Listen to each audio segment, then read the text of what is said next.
क्या stock market से पैसा कमाया जा सकता है? हाँ देखो, मुझे लॉस भी हुआ और प्रॉफिट भी हुआ, पर मुझे लॉस कम हुआ और ये इसलिए हुआ क्योंकि मैंने कैलकुलेटेड रिस्क लिया था। और ये सारे स्क्रीनशॉट्स ऑप्शन ट्रेडिंग के हैं और ऑप्शन ट्रेडिंग इन्वेस्टिंग से बहुत ज्यादा रिस्की है। तो प्लीज पहले सीख लो अच्छे से। स्टॉक मार्केट से आप दो तरीकों से पैसा बना सकते हो, इन्वेस्टिंग और ट्रेडिंग। पहले अच्छे से इन्वेस्टिंग सीखेंगे और बाद में ट्रेडिंग। अगर आप किसी कंपनी में सालों तक पैसा लगाना चाहते हो तो वो होगी लॉन्ग टर्म इन्वेस्टिंग, और अगर आप किसी कंपनी में एक साल से भी कम समय के लिए पैसा लगाना चाहते हो तो वो होगी short term investing. Stock market जुआ नहीं है जहां सिर्फ आप लक से पैसा कमाए, और ना ही आपको कोई डेफिनेशन याद करने की जरूरत है क्योंकि इसका कोई एग्जाम भी नहीं होगा। तो पहले सीखे और 500 से 1000 से शुरुआत करें, ताकि अगर आपको लॉस भी हो जाए तो आपको ज्यादा प्रॉब्लम ना हो। अब आपको किसी कंपनी में पैसा लगाना है तो आपको चाहिए एक डीमैट अकाउंट, और अगर आपके पास डीमैट अकाउंट नहीं है तो लिंक डिस्क्रिप्शन में दे रखा है, आप वहां पे जाइए और अपना एक अकाउंट ओपन करवा लीजिए। और अगर आपके पास डीमैट अकाउंट पहले से है तो बस आपको एक कंपनी चूज करनी है, उसका फंडामेंटल एनालिसिस करना है और उसके बाद उस कंपनी में आपको अपना पैसा इन्वेस्ट करना है। कंपनी कौन सी चूज करनी है ये आपकी नॉलेज पे डिपेंड करता है। अगर आप एक डॉक्टर है तो आपको पता होगा कौन सी बीमारी ज्यादा फैल रही है। आपको सबसे पहले उस दवाई बनाने वाली कंपनी को ढूंढना होगा, उसके बाद आपको फंडामेंटल एनालिसिस करना होगा, फिर आप उस कंपनी में इन्वेस्ट कर सकते हैं।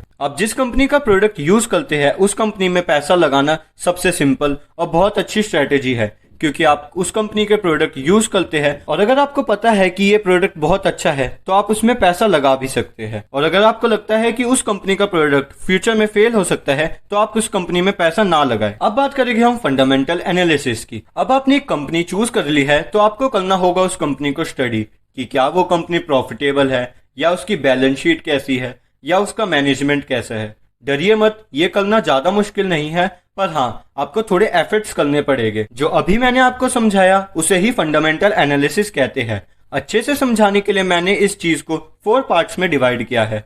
फर्स्ट है product and service analysis, second है financial statements and account analysis, third है मैनेजमेंट एनालिसिस, और फोर्थ पे आता है वैल्यूएशन, यानी कि कंपनी की वैल्यू कितनी है। ये सब मैं आपको एकदम प्रैक्टिकल वे में समझाऊंगा ताकि जब आप ये खुद से करें तब आपको बिल्कुल भी दिक्कत ना आए। आप जिस भी कंपनी में इन्वेस्ट करना चाहते हो आपको सबसे पहले उस कंपनी के प्रोडक्ट और सर्विस को यूज करना होगा या उसका रिव्यू लेना होगा। रिव्यू के लिए आप Amazon या Flipkart का यूज कर सकते हैं। हो सके तो उनके स्टोर्स को विजिट करें। आप उस प्रोडक्ट के टारगेट कस्टमर्स को जाने और ये देखिए कि क्या वो कंपनी फ्यूचर में भी उतनी ही रिलेवेंट है जितनी आज है। नेक्स्ट स्टेप में आपको उस कंपनी के फाइनेंशियल स्टेटमेंट्स चेक करने हैं। ये काम करने के लिए आप ग्रो या टिकर टेप का इस्तेमाल कर सकते हैं। मेरे ओपिनियन में टिकर टेप सबसे बेहतर है। आप कंपनी के रेशियोज भी टिकर टेप पे चेक कर सकते हैं। रेशियोज में आपको एक अलग वीडियो में समझा दूंगा क्योंकि ये एक बड़ा टॉपिक है। मैनेजमेंट एनालिसिस के लिए आप न्यूज चेक कर सकते हैं, और न्यूज देखना जरूरी है